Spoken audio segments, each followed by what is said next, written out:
Okay, so I have my Halloween costume here. Matter of fact, let me put some eyes through it here. Okay, and welcome. And what? So Johnny and I agreed in advance we were going to Look wear at what something. Joel's got. That's That good. reminds me of a story so dirty I'm ashamed to think of it myself. Okay. So what happened There's was, the ginger yogurt right there. There's Sean Pratt. well, Sean Pratt's Behind on him, next the week. lovely Joe Leslie Frumkin. Yeah, so Sean's on next week. He just wanted to preview that, and so welcome Halloween. Johnny and I agreed in advance we'd both wear masks, and I did clearly. This is, and Well, and you know what? This is uncut. Let me get serious for a second. all right, yeah, Johnny, where's your mask? Right, that's what everyone said to me. That's certainly much better. All right. All right, so we happen to have a great guest here, Joel. So Johnny, can you introduce our guest here? I can indeed. This is the lovely and talented Joe Leslie Frumkin, audiobook actor, narrator, coach extraordinaire. A wonderful human being. A lot of people, well, I think everybody knows him, but people, if you don't know him, he'll tell you he's a great guy.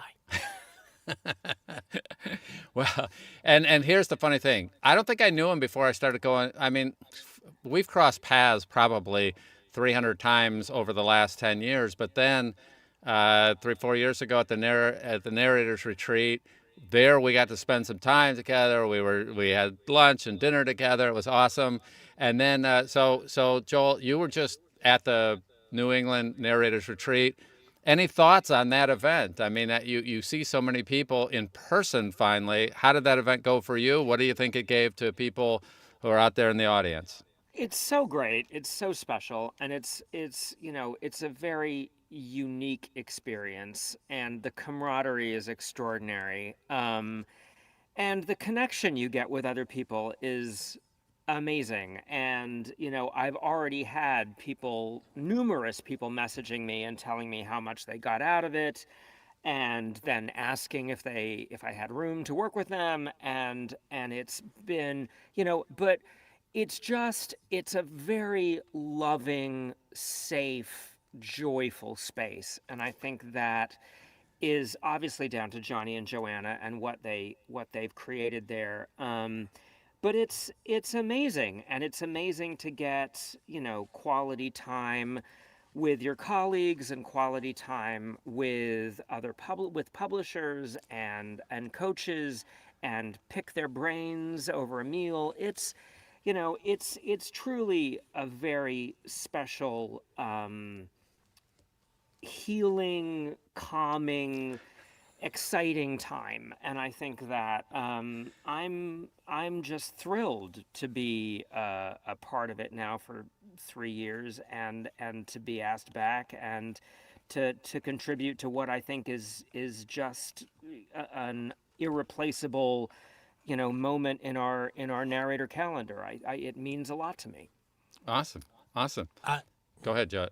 I think I appreciate that. I think Joel Joel's been there. I think 3 or 4 years Three. now. It's been three.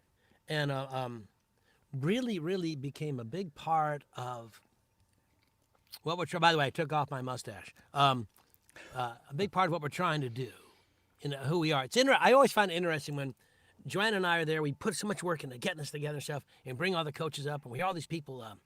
And all the coaches seem to get all the students working with them. You know who never gets any students from this thing? Is me and Joanna. we work our asses off. We go, oh, you're such good coaches. But they call Joel and Sean.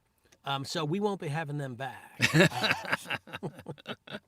But it is great. The New England Narrator Retreat is, it's just a special time.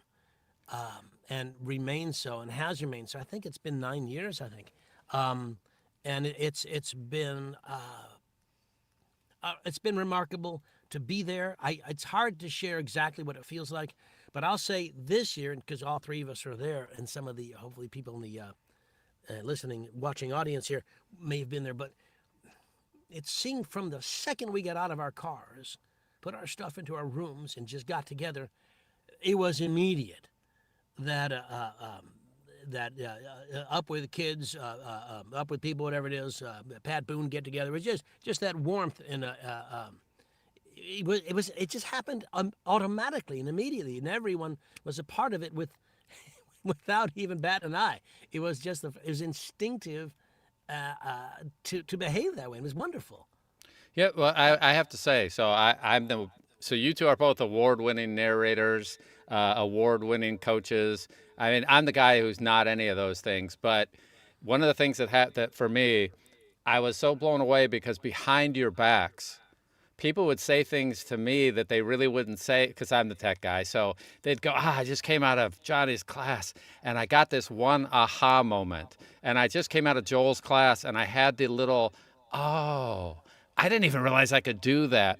And so there were just a lot of people talking about you behind your back in a positive way when they could have said, they kind of know I'm the little outsider there. I don't compete with any of the performance coaches, so they'll sometimes tell me things that they don't always say to each of you. And it was really cool that people were super excited to both hang out with you guys, but also they had the little ahas that make a difference in their career. And of course, they keep coming back, so that's super cool. So I want to change. I have people asking questions here, and one of the things that come up is you two are both nominated for a SOVAS award. And so can somebody explain first, like, I'll bet there are people that they don't even know what that means. And I just have to preface this. Both these people have won a crazy number of awards over the years. What do they call it? Earphone awards. It's crazy the number of things. So don't think that while we're talking about one, that this is the only thing they've done. And just for perspective, Heller's over 1,000 books, Joel's over 500 books. These guys are prolific. They have been doing this a long time. And if you're newer to this and you're not paying attention to people that get hired over and over and over and over, you're kind of missing it, all right? They have some wisdom here, and they have done some things totally wrong, and their insights can actually help you if you're willing to pay attention. So which one of you want to take the SOVAs? What is that? I think Joel should start because he has all the awards behind him right there that he's won, which is nice. Yes, my Pop Funkos. I'm So gonna with the SOVAs, the SOVAs are almost all, I think, for the most part, narrators submitted. I think that some of the smaller indie publishers like Pink Flamingo or Audio Flow, who have gotten some nominations this year, that's delightful. Do submit their clients, but with certainly the bigger publishers, I don't think that's something as much that's a priority for them because they're more an actor-driven award rather than a publisher-driven award. So it is kind of up to you to sort of take the bull by the horns and do that submission. They're not the cheapest thing. I mean, part of my narrator business budget in the year is sort of a little chunk that is bookmarked for submitting to this stuff because it does cost money. But the weird thing about the SOVAs is they listen to 5 minutes.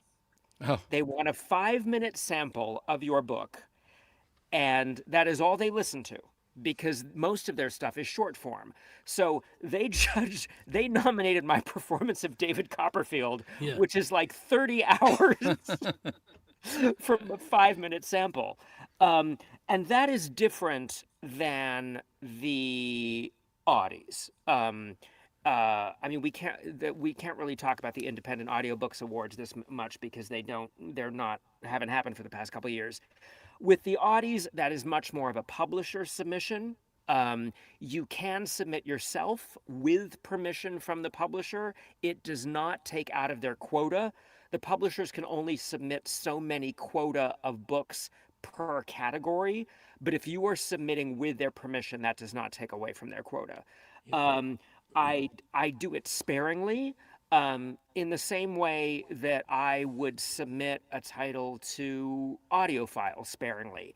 I think that I've been very lucky in I've been reviewed by them a bunch of times, and I've gotten 12 Earphones awards, and some of those have been self-submissions where I've been like, I would really love you to take time to listen to this. I know Johnny did that. I remember Johnny doing that with Huck Finn. You said, can you do me a favor and review this one? So, it's be be selective, be self-critical with what you are investing your money and their listening time submitting to. Um, but yeah, there's no great secret to it, I don't think. Johnny, do you have any other When thoughts? I don't generally submit to the Sovas, I do. I think Joel, you'll find that actually, I know Blackstone, Dreamscape, Penguin Random House, some other publishers are now submitting more to the Sovas. Oh, do they? Oh, that's great. Yeah, and one of the reasons for that, and I'll just jump off on this tangent, is that you'll note the Sovas has hundreds of categories. Best left-handed albino Jew with a lisp. You know that in a radio spot. Well, it really is a lot of specifics. Well, the audio awards have crushed things like history and biography is one category, which is That's kind of big. it's absurd because Yeah, they're totally, and classics and lit fit. classics and they don't It's belong in so the same. upsetting. For example, here's you up for I think with David Copperfield and the Sovas classic, and Barbara Roosevelt's against you for Harold and Maude, and I'm not sure that I put Harold and Maude with David Copperfield when I Right. think you. So the rules and the categories seem odd, but Sovas has what I think we could conservatively call a shitload of categories. While the Audis seems to limit their, which I don't understand because they make money by submissions. In other words, if history's here and biography's here, I can get $2,400 on this category, and so I don't understand the reasoning, but that makes a difference. The Audis also are. I'm not sure what the industry thinks of. I know what we think. We're narrators who work in a booth, and the chance to dress up, see other narrators, have cocktails, and win shit is always glorious. So we like, the idea of an award show is great, and I have nothing against you. I mentioned Joanna should start giving the JoJos, Joeys. It's fine. I think award shows, when they're fair and good or decent, and both these are great. I have nothing against. I love them both. I submitted to the Sovas for Tommy Dash because Bill Sheff wrote it. He's hilarious. The book is simply hilarious. I don't know if we're going to win, but I wanted that. I also submitted one from a history, which didn't get taken, but I figured once I was doing it anyway, I might as well try too.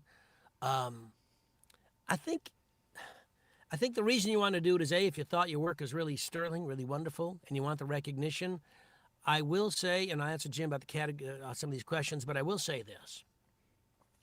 What does it do for your career to win or not win? Over the many years of my career, I've won, 30, 40 some odd earphones.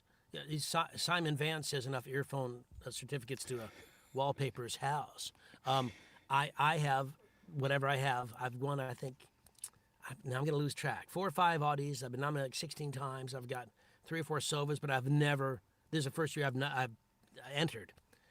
I think it's better to get an award than not.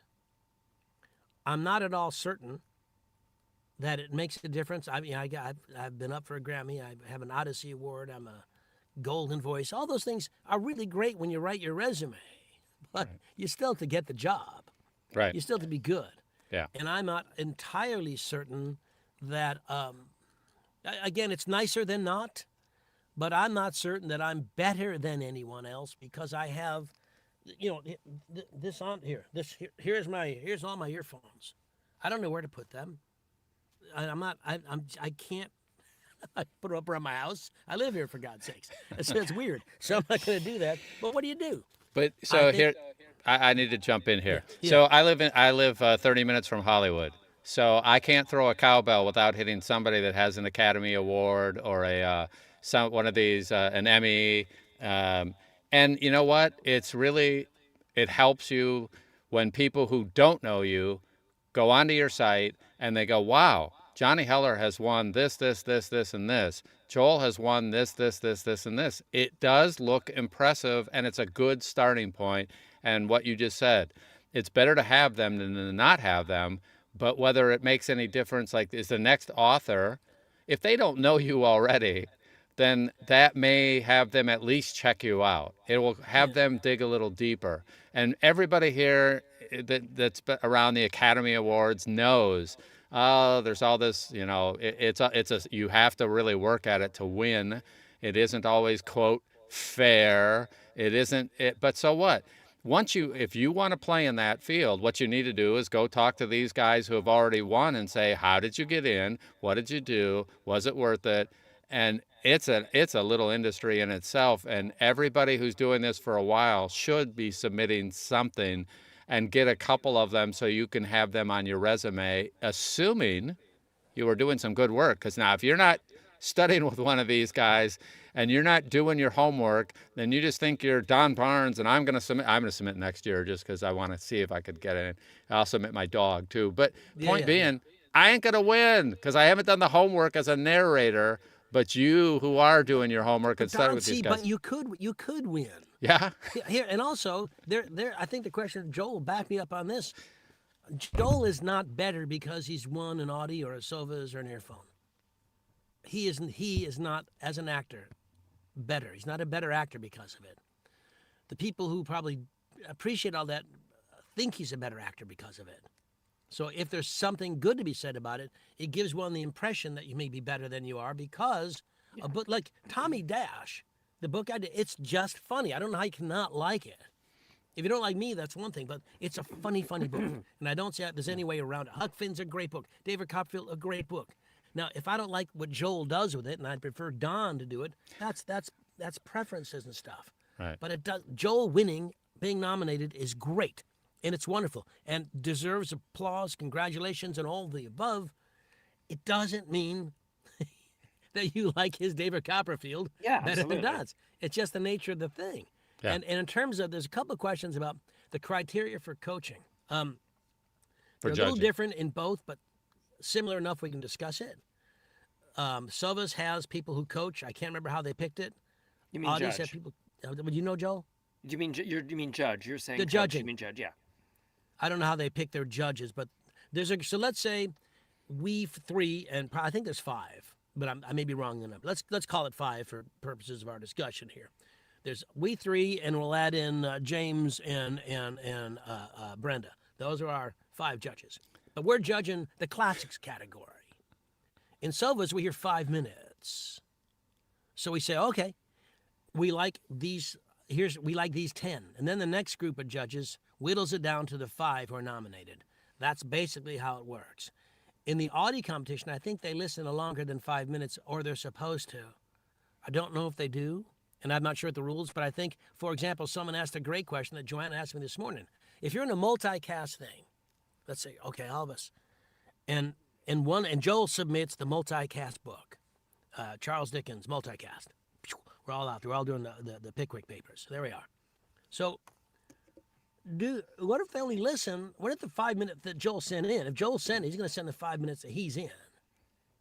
Smart. Don and I, we play other guys. We're not even in that bit. But if the book gets nominated multicast, we're all nominated. So I have no idea if I could win a Sovas, but I don't know if they've ever even heard me do my Pickwick. Right. You know what I mean? I don't know. I'm not saying they did or didn't. Yeah. I have no idea how it works with multicast. Because if I only listen to 5 minutes and the book's 17 hours long, they may miss my 5 minutes at the end. You know, I was in Charlotte's Web for like all of 2 pages. Right. But you deserved an award for it. Oh my God, it was the best 2 pages ever. So, you know what I mean? So I'm not sure how it works. Yeah. But I don't think I don't think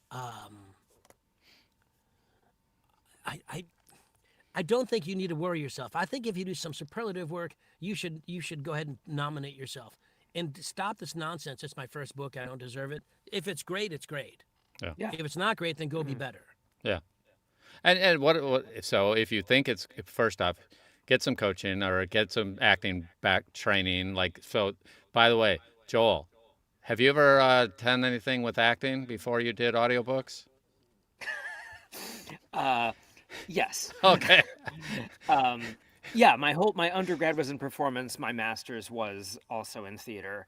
And then I worked in the theater for 20 years as a director. So, and then Oh, circled back to the acting so you're a stuff. beginner. That's what I'm a do. I beginner. did I Yeah. get that Yeah, yeah. summarize that And I correctly? was and I taught acting at university. So Okay, so yes, I'm a rank amateur. I right. fly by the seat of my pants. Perfect. Now, and you recommend that's how everyone else does it. Now, okay, but let's back up, or let me rephrase. So I'm new to this. I've come in and I see Joel and Johnny here, and I'm new. I want to learn. I want to do audiobooks. I can't follow your path because I'm 63 and I don't have 20 years left that anyone will listen to me. My dog hardly listens to me at this point. So how do I do it if I'm a non-actor and I come in, but I really want to do this? How do I get started? I mean, it's an acting job. Johnny and I pound this all the time. And the people that come to this because their 5-year-olds tell them they like to read them a bedtime story, or because My mom says I had a nice voice. my mom said I had a nice voice, or they did radio for 30 years. It's not going to help you. It's not going to help you connect to a listener. It's not going to help you find a way through the material and the characters and all the demands and the unique aspects of what this job is. And so, I mean, that was the primary reason why I created the acting for audio class, was because there was a lack of that, and it was in COVID when everybody was kind of locked down, was how it first began. And I said to myself, what if I took the first year of an acting conservatory training and compressed it into 15 weeks and did it from the standpoint of the needs of audio? And that's what it is. It's basically the first half of the class is Stanislavski technique and learning, or for experienced narrators that take the class, and many of them do. People with acting degrees have taken the class. People with Audie nominations have taken the class. But it's a revisit. It's a reconnection to the grounding of technique that you need as an actor, and then the latter half of the class goes into the specific challenges of how those tools are used as an actor in first person narration, third person narration, character voicing, etc. Because I felt there was a lack of that kind of structure. Sean had this amazing curriculum for nonfiction. There wasn't one for people who wanted to connect to fiction work in a structured, in-depth kind of a university level way. And it's been remarkable. We've had, I think, over 120 people take the course. They've gotten SOVA's nominations and Audie nominations and Earphones Awards, and I'm so proud of them. I'm so proud of what we do. So that was sort of where that came out of. That was the whole idea, was that I felt there was a dearth for those people looking to come into it. And there are amazing coaches out there like Johnny and Carol Monda and obviously Paul Rubin, and and Johnny says he's a spot coach. He wants you to come to him with a problem, or he doesn't want you to, he doesn't want to spend 15 weeks with somebody. He's Johnny on the spot. Exactly. Yeah. Sean calls me tactical. Okay. That's exactly it. Yes, Johnny and those people are tactical coaches, and I also do that privately too. But I'm working for people who just come into this and don't know how to connect as an actor, how to think cinematically, how to find the subtext, how to analyze the material, and those actors that came from a different environment like television or especially theater, where they've got a grounding in a certain kind of technique but don't know how to focus it and recalibrate that to the needs of an audiobook. You bring up something, Joel, which you and I have discussed. The reason Joel and I are so close, not only because we enjoy each other's company, we're friends, but we have the same, you may not see it, but we have the same style in our coaching, the same ideas, we're both Stanislavski trained, we both have very similar thoughts. And when Joel brings up the idea of how to do something cinematically. It really resonates with me because over the years, I used to always say that audiobook narration is sharing the author's truth. And it is, but that's not anything anybody can use to be better at it. So now I basically say you need to see the scene and then share what you see. And that's cinematic. It sounds, our business, what we do for a living with a script and sharing a story, generally, we're talking about whether it's multicast or not, but generally it's one person doing the whole book. It's theatrical in its design, but cinematic in its performance, because there's no jazz hands, there's no row double L, you're not reaching out, you've got a mic right there. Everything is smaller, everything's much more cinematic. And if you think in those terms, just in those terms, if you take nothing away from any of these things that Don and I are doing here, they ask us anything, take away this. If you just think about it from a cinematic point of view, which means smaller, it's so much more. And I'll tell you what, if someone told you had a good voice, that's wonderful. But that doesn't make an actor. So if you want to do this gig, study acting. Truly, it's going to make you better. So cinematic. Please drill down, both of you, on cinematic. Your definition. So when I hear what you're saying, I'm new. Cinematic means I'm not in a theater and I'm not acting to the back of the room. Is that even close? Sure, it's close, Joel. I'm gonna take listen. Don't take the wrong. I'm taking this off because it's too damn hot now. The costume's over. More. For me, it's I think I'm a very visual person, and for me, it is imagining a movie unfolding in my imagination and trying to transcribe that to the listener in a living in the present tense, discovering as the characters discover, playing stimulus and response, thinking about the action the characters are going through as they say a line of dialogue, thinking about, how the, not just saying the trees are green and whatever, letting these images come into your body and then working to translate that and make the listener have that similar visual experience in their mind. To me, that's the primary thing. And yes, obviously cinematic also implies a level of intimacy and tight close-up that I think is also very, very helpful. But thinking about the geography of where actors are in a space, what the world the characters are inhabiting is. Are they in a quiet restaurant? Are they in a loud, noisy bar? Are they talking to each other from across the room, or are they in bed next to each other? And actors don't think about the geographic relationship of the characters they're creating and what space they take up in the frame of the camera, because they aren't thinking about that visually. And the more they see that, you begin to feel like a conduit. It frees you. You feel more like you're channeling something out of the ether that is being created, rather than you feeling like, oh my God, this is all my responsibility. You don't feel as alone anymore as an actor when you think this way, I think. I absolutely agree with all of that. I think one of the things actors tend to do, newer actors certainly in this business, is they want to telegraph, they want to force, they think they have an understanding of the emotion that the character's in or that the listener should be in, and they want to force that. From a Stanislavski and acting perspective, and this is theatrical, always remember when your character arrives and is on stage, his life or her life doesn't begin on their first line.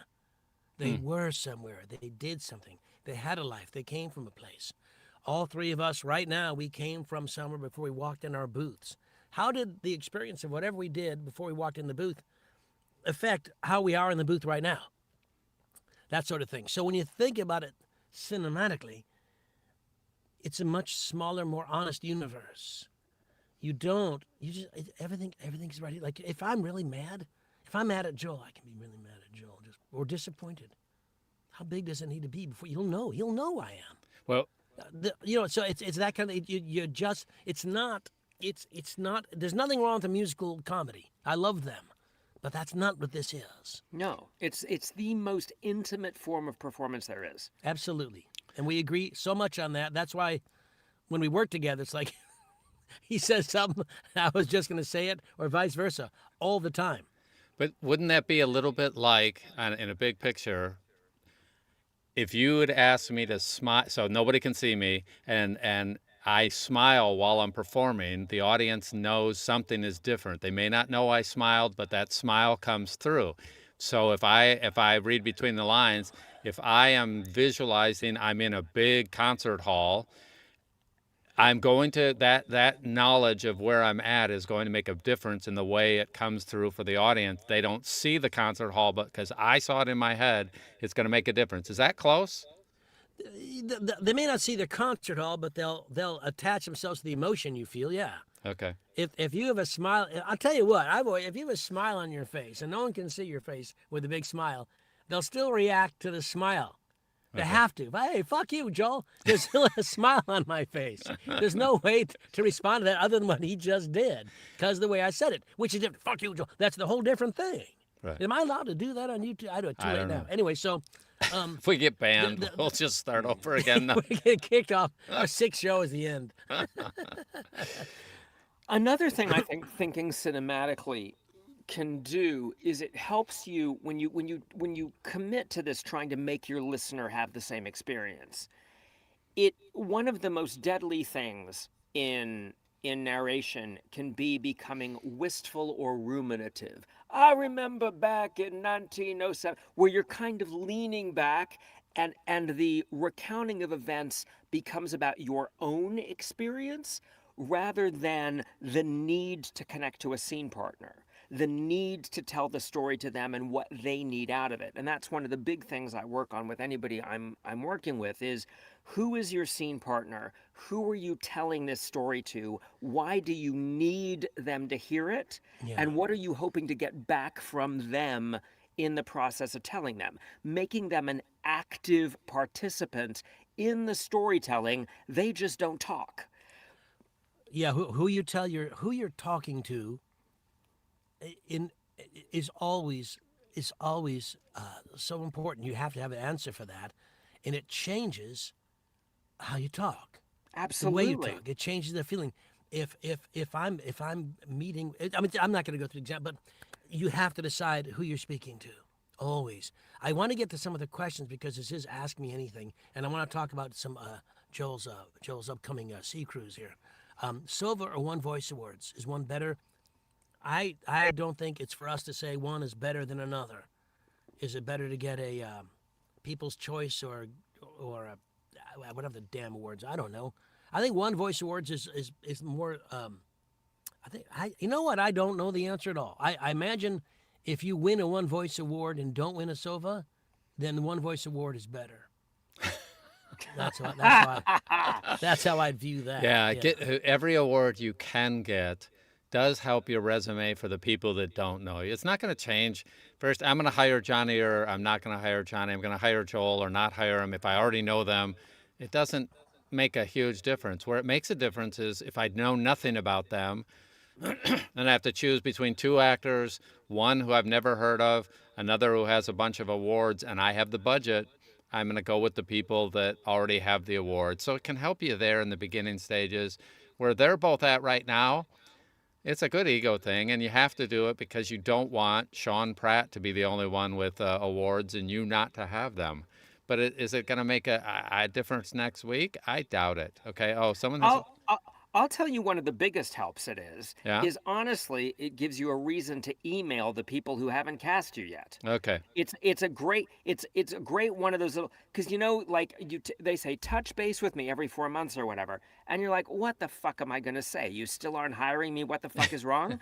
Like, but to be able to say, oh, by the way, I'm nominated for this thing, like it is that to me is one of the most useful things about getting one of these little feathers in your cap. Is it's another way of staying in touch and conversing with the people who are potentially going to hire you. Yep, you need to have something to share with the people you want to reach out to, other than saying, just had lunch. How Well, about you? That's not going to do the trick. well, this is also something though that I think newer narrators don't understand. If you've been in the business a while, you still are having other aspects of the business that you must take care of. Just being a great narrator and nobody knows me, I don't want to say that's on. I mean, I need to be a great narrator. It's kind of assumed that you're good at your craft. And if you're not, you need to work on that. But then when you have that together, there still is a promotional aspect. There still are other people that want to do this. You still have to go out and have people remember you And when they're casting a book. Joel does that, and I do that. The people people think that the lives are different for Joel and I because we work a lot and win some awards. You know, we're doing exactly what you're doing. We're looking for the next job all the time. It's part of. Yeah, here's as Kevin said, booking is the only award that matters. I always agree with that. I decide that the best way to know things are going well for you is when you work twice for the same publisher Right. or author. Some you know, and they keep bringing you back. Yeah. You cannot be dismayed by negative audible reviews. You know, Audible is like Yelp. It's just a place where there's nothing wrong with. I like it. You can have 5 stars, and the number of stars is more important than individual reviews.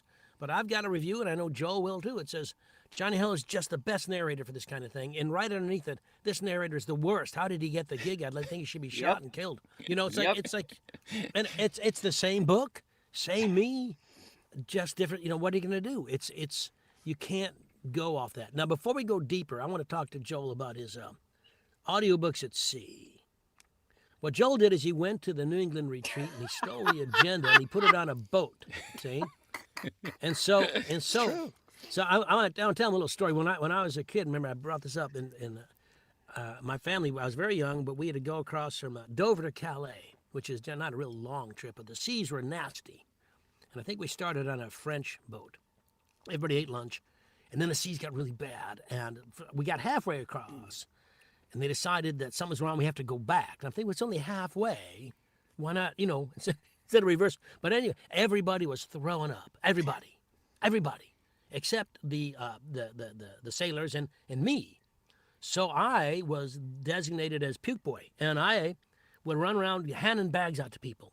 Then we all got off and onto a British ship, and the zooking continued, and I kept my gig all the way to France. So I'm wondering if I still have a shot at getting on your boat. I would like to be puke boy. I can promise you that position is available. I am going to say, just for the public record, the first person I called when Rich and I had this idea was Johnny, and we wanted Johnny to do it with us because it would mean so much if we could have done it together. But Johnny and Joanna are not the biggest fans of the water, and so we had to go out there and be brave and put on our big boy pants and do it without them. But I might talk Joanna in. I don't know if I can talk. I might come without her if she won't. I might try it. My problem is in the water. You know what it is. I do. But certainly we wanted them to be a part of it. But so yeah, okay, I can talk about it. We, you know, Rich and I past like 4 years or so, 3 or 4 years, really became. I had never wanted to cruise in my life. I grew up in Bermuda. I grew up on a beach, like not on a beach, but like, you know, I was used to cruise ships docking on my 5 minutes from where I lived every week, and the beach being there and the tropics and all that. And I just never thought it was anything I had any interest in. And then we tried one, and I fell in love. And I found it's the only time that I unplug from the world, that I let other people worry about what I'm going to eat. I don't have to think about drinks. I don't have to think about paying for shit. I don't have to think about where I need to be or what I want to, and it's just this, my blood pressure just drops. It's not going to be at Audiobooks at Sea because I'm going to be running around like a chicken with my head off, making sure everybody else has that experience.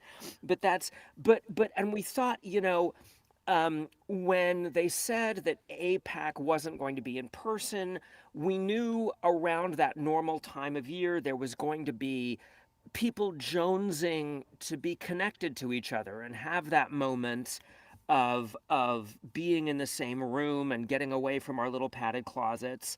And we thought it was a really great time to try it. And we're using the Celebrity Summit, which is a boat we've been on several times. We actually just went to do a reconnaissance mission for the cruise to check all the conference spaces, which are fantastic, and check all the nitty gritty details. It's April 6th to 11th, 2024. We're going to Miami, Nassau, and Cozumel. It's 5 days and nights. We've got Allison Light from Simon & Schuster, Tanya Eby and Deborah Dion from Dion, Tamara Marsden from Podium, Jesse Bigford from Blackstone, Eric Black from Dreamscape, Jocelyn Protho from Audio Flow, who is also going to be casting a multicast book from the attendees on the boat, Mike Johnson from Fireside, Travis Baldry, Sean Pratt, and me. And the way we're doing it is every time we get 9 new signups, we are adding another coach so that we make sure it's boutique and people are getting individual attention. And we also have Anna Clements and John Perala as additional panelists. And another thing we're doing, because I wanted to make sure that the workshops and the discussions were able to go to, a level that would appeal to a more experienced narrator, we're also doing newbie sessions before we disembark. So I'm doing like a 2-hour, 3-hour thing with the newer narrators where we're going to cover question and answers like, the ins and outs of ACX and should I use a pseudonym and all those things that can kind of tend to get peppered at every workshop you tend to go to that can sometimes be time filler and not let you really get into the nitty gritty of the topic you sometimes want to discuss. And the ship is amazing, the entertainment's great, the food's wonderful. It's an all-inclusive liquor package, and the internet's included. We've got like almost 80 people coming on top of the coaches. We've got like 120 cabins booked for this cruise, so we are a big representation of what this event's going to be. We were running around like last week, like coming up with scavenger hunt ideas. It's going to be really, really fun. I'm really proud of it. I'm just honored at the people that have signed on and are enthusiastic about it. And one of these days, I hope both of you will be a part of it. We'll just have a Johnny wander around with a lifeboat. Yep. We'll just have him carry his own lifeboat on his back. And I'm going to be honest. It's not the boat I mind. The two things that I have a problem with. One is sharks, which Yes. I have a real fear of. They're everywhere and they eat you. I don't like the idea. And the other thing is, it's 24/7 gambling, is it not? It is not 24/7, but it is close. Yeah. So I've been told we would need a grappling hook to literally drag him to any workshop he had to be. Yeah, you would. Yeah, you absolutely would. So that's yeah. that's why I don't do a lot of my workshops in Vegas. So one of the things that we will do is in the show notes on YouTube, we will have a link so that people can get more information and sign up and check it out because there's so much going on. We could talk for an hour and a half on that. So that's super cool that you're doing that, and hats off to you. It's just, I'm very excited for you. That's a boatload of work. People, and I know, well, by the way, so before the Heller event every year, this guy is so stressed out, and when he gets there, he's like a duck on the water where he's been paddling like crazy for weeks before it, and I know Joel will have the same thing, and then you get there, and they look relaxed, but those guys are so stressed out because they've had all the little things, and people call him, I know Joel is hoping people just send him, call his cell phone the night before and the week before, and you can just call him tomorrow if you're really bored. But be sure to go and read the information on the links and the holes, because they've already put together a lot of great information for you. So you'll find that in the show notes. I'll get that up there in the next day or so. The one other thing I should say is on November 15th at 7 p.m., and you can sign up for this on the website, on the Audiobooks at Sea website. We're doing another information session that's Cool. free. If people want to come on and ask us questions about Make sure you get me anything. that link so that I can throw that up there, and that Okay. people have some good You bet. information. And somebody Thank else you is, guys for letting me talk about it. That's so sweet of you. That's really well, nice. no, it's a cool thing. And the funny thing, it comes out of what Johnny's done. And this is how life is always going to be. People find something really great, and then they're going to put their own spin on it. And that's been happening. Johnny did not become a superstar all on his own. He built on the shoulders of people who came before him, from a comedy perspective, from an acting perspective, from a narrator perspective. This guy, I've heard him say 100 times, and he still gets coaching himself. That's one of those things that people do not understand about somebody who wants to be one of the best, is that they don't stop learning just because they win some awards, just because they get a lot of bookings. And there was somebody earlier who said here, the next booking is the what you're looking for. Oh, I got to do this. Kev, yeah. A booking is the only award that matters. I agree with that, and I disagree with that. It is the most important thing, that you work with somebody and you get to work with them again because they want you back. But no, because I get 3 in a row, like I get a series, that doesn't mean that I will have something next year. And one of the differences between Johnny and Joel and some others that are in this business, these guys continue to improve their craft and work on it, even though they've had the bookings. Johnny's done 1,000 books, and he's still working on his craft. Joel's the same way. He's not sitting around going, well, I've already arrived because I won a SOVA. Not that he's not happy that he's done that or been nominated for it. It's just that those are little stepping stones, and the more you know about these people, the more you know they are constant students of this, way beyond almost everybody else in the business. It's crazy how much they work at being better, even after all this success that they've had. Joel, there was a question here that says, will you ever offer your training as self-paced courses? I'm not ready to your full live class, but videos can help with the foundation.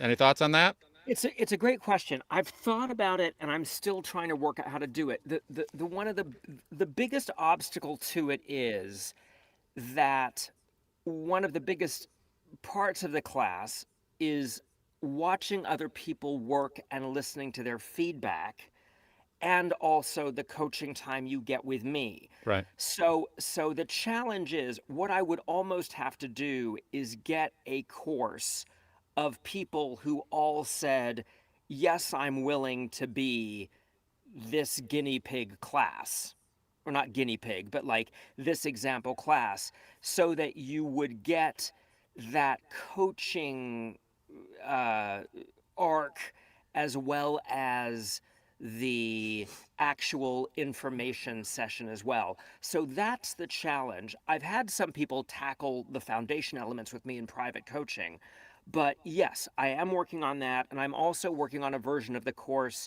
that is for slightly more advanced narrators who feel that they may have some of the Stanislavski grounding, that they may not need as much revisitation on that accelerates those aspects to a degree and gets into more nitty-gritty narration challenges sooner. So we're kind of working on a masterclass, and we are working on that an idea of a do at your own pace course. Yeah. That is mulling around in my brain. You could do Joel lingo. Well, so here's one of the dilemmas. This, a matter of fact, you're going to see this over and over again.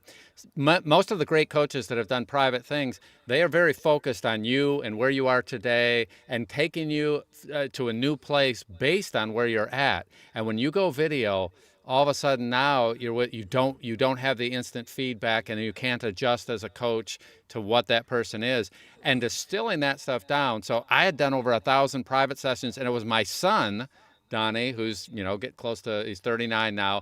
He was the one that just said, no, Dad, we got to figure out a way for you to put together a video course, because you two have the same thing. Not everybody can afford you at the hourly to spend the time with you.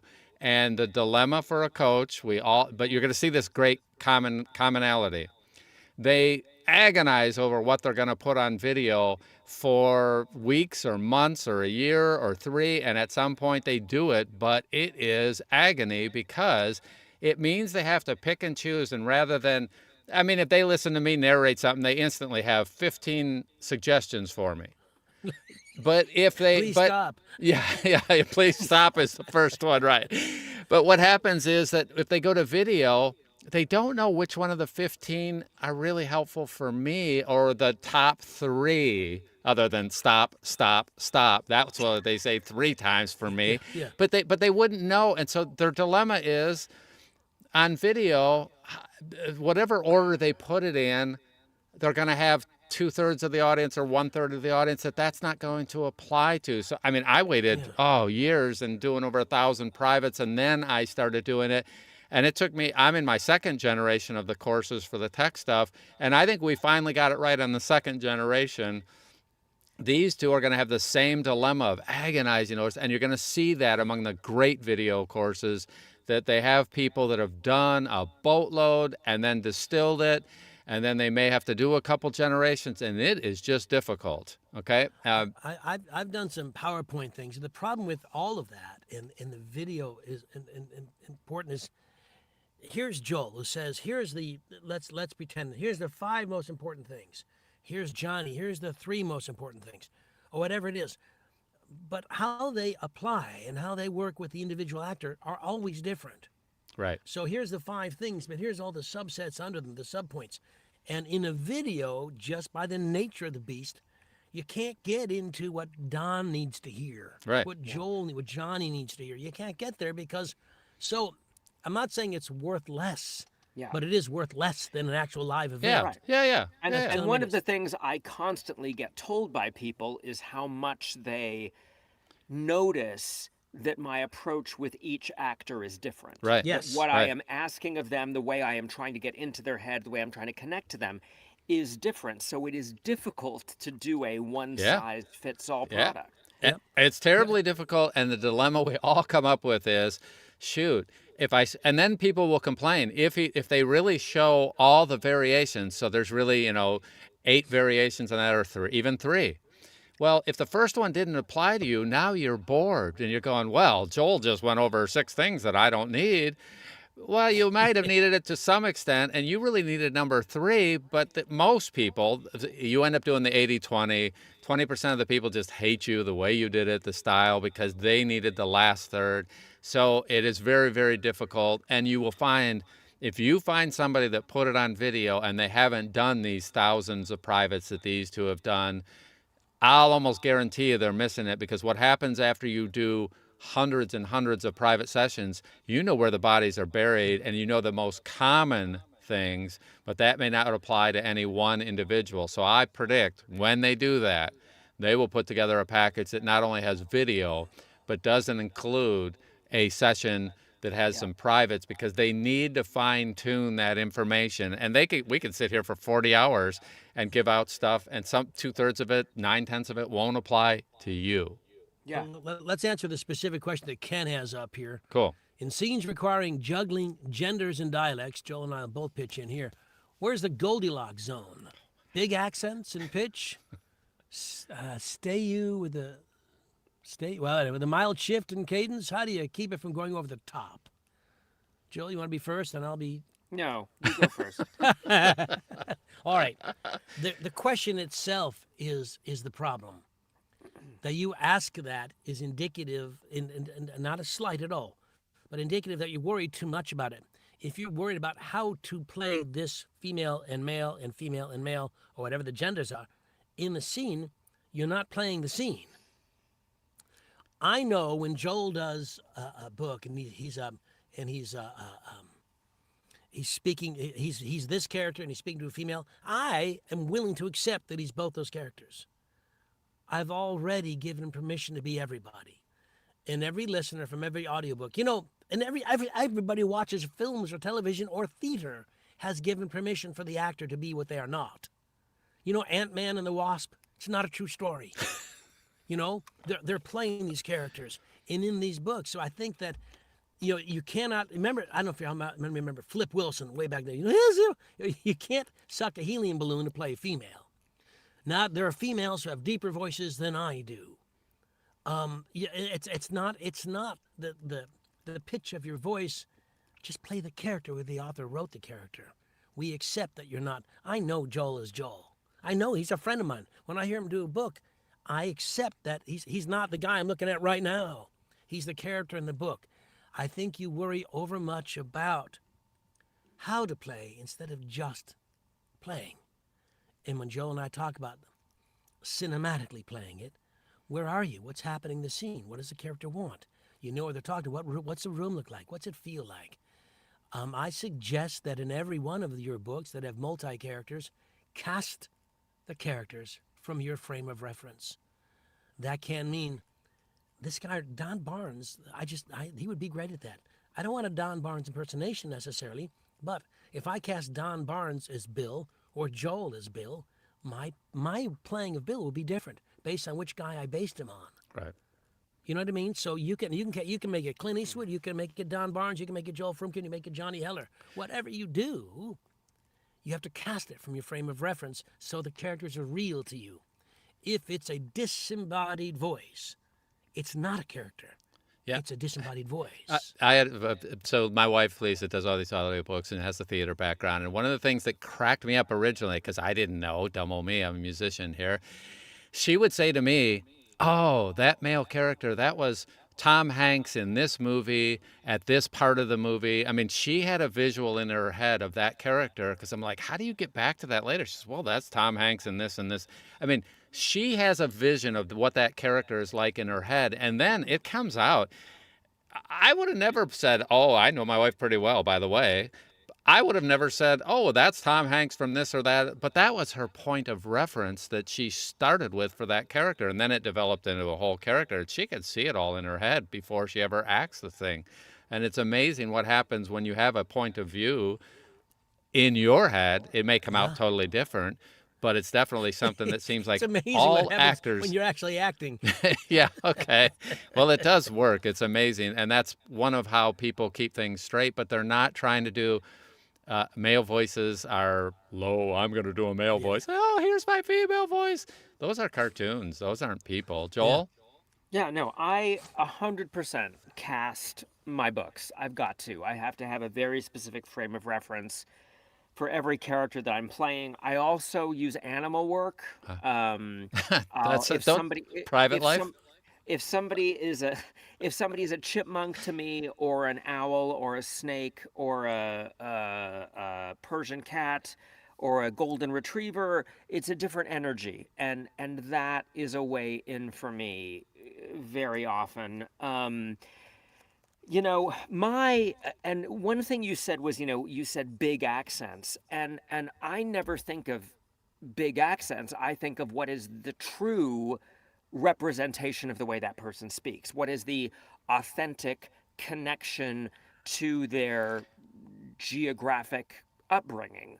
And that can be a stronger sound or a lesser sound. And again, just like Johnny said, playing a female has nothing to do with going up or down necessarily. It can do with a different level of consonant energy. It can do with a different musicality and a different way of upswinging in pitch. It's a different consonant attack. It can be more air on the voice, and similarly for playing men tend to answer questions that in a more flat way, or ask questions in a more flat answer questions in a more flat way, in a more direct way. If you're a female trying to play that, it's about resonance, it's about feeling weight and gravity. It's not about manipulating your pitch to any great degree.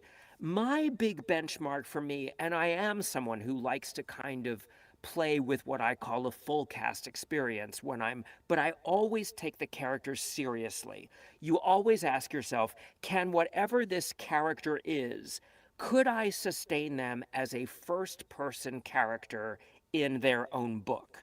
Am I treating them with respect and nuance and seeing them as a fully rounded human being rather than just some voice I'm pasting on.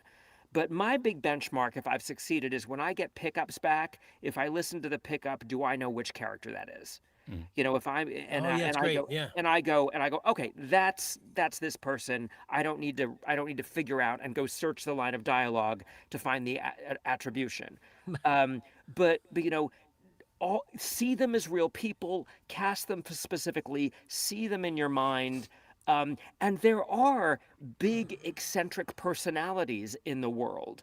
That doesn't mean we play them large, but look at Harvey Fierstein. Look at Liza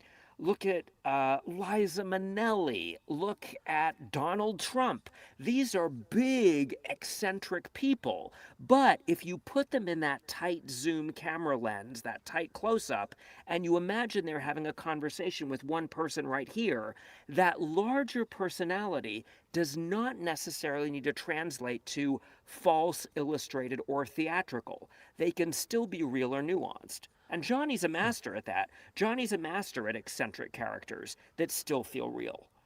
Thank you for one of my highlights of my narrating life was Eric Black and Dreamscape produced Paul Rubin directed the Scottish play, and it was really it was Macbeth done wonderfully, and I played a lot of characters, I think 7 or 8 characters, and when I listened as I was doing my daily walks, I didn't recognize me. I Yeah. didn't know. I said, "Who's that?" And that Yeah. was me, and I didn't know it. And I thought, "Well, it's pretty good." Pretty good choices there. So that kind of thing happens because someone asks questions. What's the most characters you've ever played? I don't know if I remember the most I've ever played. I will say a lot in that lit RPG genre and in fantasy genres, there tend to be more people, so more characters. In a lot of them, your character, you build this whole life for the character, and and you're all ready to go, and the guy gets introduced, and then he's dead 2 pages later. So you feel a little cheated. But that's another. By the way, that's why you need to read the book too. By the way, people still ask that question: do you read the book first? And I'm just going to tell you again, yes, you do. I know that some people on various Facebook groups say I don't read it and I'm doing great and stuff. Well, you know what? I don't care. They're wrong. Simple as that. They're just wrong. I Yeah. know I'm right. So if you want to emulate people, Joel and Johnny, who work all the time and do pretty well at it, then emulate it. I mean, we're telling you what to do or what we do. We're willing to share that. So why would you not read the damn book? Yeah. Well, you get ideas and you get a perspective that you can't have by cold reading it.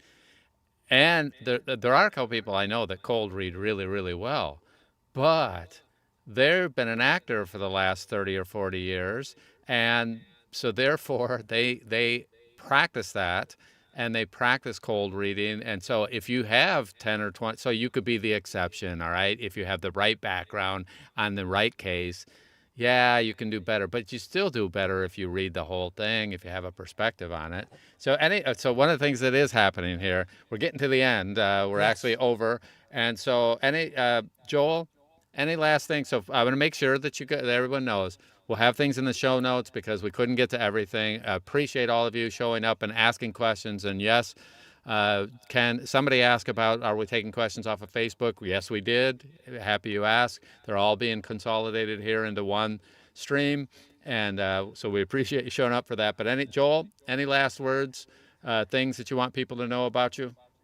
Oh gosh. Not open-ended at all. You can always find out about the class at actingforaudio.com. If you want to reach out to me, it's joel@joelfroomkin.com. And Your cell phone number? my No, cell I'm phone kidding. number. I'm kidding. I'm kidding. No, I'm just so grateful to you guys. This was so fun, and I'm so honored that you asked me. And it's such a treat. And it really is.